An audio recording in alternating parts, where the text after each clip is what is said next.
Companheirada, amanhã nós teremos mais uma importante atividade da nossa greve. Deverá ser julgada amanhã a ação sobre os descontos dos dias parados que foi feito pelo governo do Estado de forma, a nosso ver, ilegal. Amanhã o ato será no TJE a partir das 9 da manhã. Nós queremos convidá-los e convocar nossa categoria a se fazer presente lá. É importante mostrar ao Poder Judiciário que nós precisamos e queremos ver justiça de fato nesse Estado.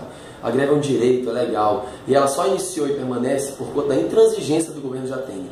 Por isso convocamos você, convoque todos os companheiros para estarem lá amanhã, às 9 da manhã, para que nós possamos fazer um poderoso ato e possamos ter justiça de fato nesse Estado.